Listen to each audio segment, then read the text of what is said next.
32,000 প্রাথমিক শিক্ষক বাতিল সেই মামলাটি আজকে কিন্তু শুনানি রয়েছে। এই মামলার সর্বশেষ আপডেট এই ভিডিওতে আমরা আলোচনা করব। কখন শুনানি হবে তো সেটা যেমন রয়েছে, পাশাপাশি এই প্রাইমারি এসএসসিকেও ছাপিয়ে যাবে দুর্নীতি, এরকমই কিন্তু চাঞ্চল্যকর অভিযোগ করেছেন আইনজীবীরা। তার পাশাপাশি ইতিমধ্যে সোশ্যাল মিডিয়ায় বিভিন্ন রকমের খবর ভাইরাল হচ্ছে। সেটা হচ্ছে, এক পক্ষ বলছেন যে 26,000 মতো এটা কিন্তু বাতিল হবে না, আর এক পক্ষ যেমন বলছে যে না, বাতিল হবেই। তো কি বিষয়, সেই বিষয়গুলো নিয়ে কিন্তু এই ভিডিওতে আমরা একটু আলোচনা করব। প্রথমে আমরা জেনে নেব যে আজকে যে শুনানি রয়েছে তার কি আপডেট রয়েছে। আপনারা জানেন যে 32,000 অপ্রশিক্ষিত প্রাথমিক শিক্ষকের চাকরি বাতিলের মামলাটি শুনানি রয়েছে বিচারপতি তপব্রত চক্রবর্তী এবং বিচারপতি ঋতব্রত কুমার মিত্রের ডিভিশন বেঞ্চের, এবং এটা শুনানি শুরু হয়েছে এবং লাস্ট কয়েকটা শুনানি কিন্তু একের পর এক হচ্ছে, আপনারা জানেন।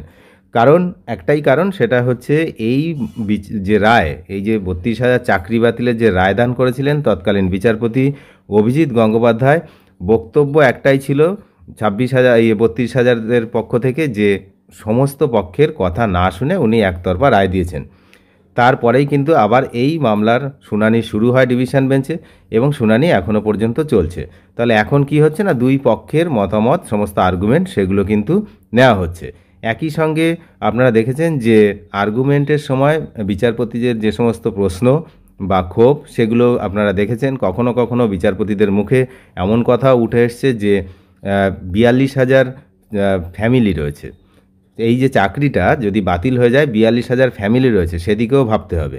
কখনো কখনো বিচারপতিদের মুখে এমনটাও উঠে আসে যে যদি এই যে নিয়োগ প্রক্রিয়া, সেই প্রক্রিয়াতেই কোনো গণ্ডগোল থাকে, তাহলে শুধু 32,000 কেন, 42,000ও এর আওতায় পড়বে।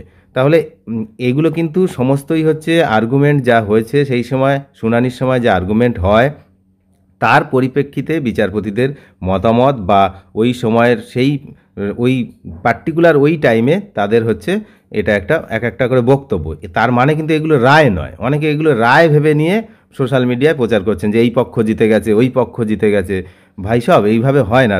রায় যখন হবে তখন হচ্ছে আসল কথাটা বিচারপতিরা ওখানে লিখবেন, তাদের কি মতামত, কি তাদের অর্ডার, সেটা হচ্ছে অর্ডার কপি যখন বেরোবে, তার আগে নয়। তো তার আগে এই ধরনের বিভ্রান্তিকর প্রচার কেউ করবেন না, এবং কেউ কানও দেবেন না যে কোন পক্ষ জিতে গেছে। একটা হচ্ছে 32,000 পক্ষে রয়েছে, এক পক্ষ বিপরীতে আছে, তো স্বাভাবিক, যে কোনো মামলায় দুটো পক্ষ হয়। তো সেখানে সব পক্ষেরই বক্তব্য এখন শোনা হচ্ছে, আপনারা জানেন। তো শেষ হবে, তারপরে কি রায়দান হবে। আর রায়দান নিয়ে ভবিষ্যৎবাণী করা একদমই ঠিক নয়। আদালতের রায়দান নিয়ে ভবিষ্যৎবাণী করা কিন্তু একেবারেই ঠিক নয়, সেটা কিন্তু অনেকেই করে বসছেন। তাহলে এই বিষয়ে আইনজীবীরা কি জানাচ্ছেন সেটা জানা জরুরি, কারণ আইনটা আমাদের থেকে তারা অনেক ভালো বোঝেন। তো তারা কি বলছেন সেটা আমরা জানব। তো যাই হোক, এই মামলাটি কিন্তু যত দিন যাচ্ছে ক্যান ফাইলের সংখ্যা বাড়ছে। এই মুহূর্তে ক্যান ফাইলের সংখ্যা হচ্ছে 111টি। 111টি কানেক্টেড যে ফাইল অ্যাপ্লিকেশান সেগুলো রয়েছে, তার ক্যান, তার মধ্যে, তার মানে হচ্ছে যত ক্যান বাড়বে ততই হচ্ছে এই মামলার জটিলতা বাড়বে। তো কখন শুনানি? ঠিক দুপুর 2টো থেকে শুনানি শুরু হওয়ার কথা রয়েছে। এবার আপনারা জানেন, শুনানি হওয়ার কথা থাকলেও সব দিন শুনানি হয় না, বিশেষ করে সুপ্রিম কোর্টে। কিন্তু হাইকোর্টের ক্ষেত্রে সেটা একটু কম, শুনানির ডেট থাকলে বেসিক্যালি শুনানিটা হয়। কারণ আপনারা জানেন সুপ্রিম কোর্টে ওবিসি মামলার শুনানির কথা ছিল, শুনানি হয়নি। তো এইগুলো হয়, কিন্তু হাইকোর্টে এটা হয় না। ন্যাচারালি আমরা দেখি যে আজকে দুপুর 2টোর পরে কিন্তু শুনানি হবে, এবং শুনানির সময় ক্ষতিগ্রস্ত পক্ষের আইনজীবীরা তাদের যুক্তি পেশ করেছেন। বর্তমানে চাকরি থেকে বঞ্চিত প্রার্থীদের আইনজীবীরা তাদের বক্তব্য রাখছেন। আদালত স্পষ্টভাবে জানিয়েছে যে দুর্নীতির অভিযোগ প্রমাণ করার জন্য অকাট্য এবং তথ্য প্রমাণ দাখিল করতে হবে। চাকরি বিক্রি বা কেনার ক্ষেত্রে কারা জড়িত তার প্রমাণ দিতেও বলা হয়েছে। তাহলে বুঝতেই পারছেন, আদালত কিন্তু প্রমাণের উপরে সমস্ত কিছু নির্ভর করে। এরকম নয় যে আমরা যা বলে দিলাম সেটাই বিশ্বাস করে নিল, সেটা ওইসব হয় না। তো আইনজীবীদের যুক্তিতর্ক পর্ব প্রায় শেষের দিকে। এরপর চাকরি হারানো শিক্ষক বা বোর্ড তাদের প্রত্যুত্তর দেবে এবং বিচারকদের প্রশ্নের জবাব দেবে। তাহলে এই যে ছুটি আছে, আপনারা জানেন সামনেই দুর্গাপুজোর ছুটি, তো পুরো শুনানি প্রক্রিয়া কিন্তু শেষ হতে আরও কয়েকটা শুনানি দরকার, এবং কয়েক দফা শুনানি হবে এমনটাই জানা যাচ্ছে। এবং শুনানি প্রক্রিয়া শেষ হতে এখনও অনেক মাস সময় লাগবে। আর আপনারা অনেকেই দেখছি ইউটিউবে বলে দিচ্ছেন যে শুনানি কিন্তু শেষের পথে, শুনানি শেষ, রায়দান হয়ে যাবে, এ হবে তা হবে, এই পক্ষ জিতে গেছে, ওই পক্ষ জিতে গেছে, এগুলো কিন্তু কোনো কথাই নয়। তার কারণ আদালতে শুনানি চলছে, শুনানি কবে শেষ হবে কী হবে আমরা আগে থেকে জানি। যখন অর্ডার বলবে তবে শুনানির নতুন ডেট হলে আবার নতুন ডেট হবে, আর যদি বলে না আজকে এন্ডিং হিয়ারিং তাহলে এন্ডিং হয়ে যাবে।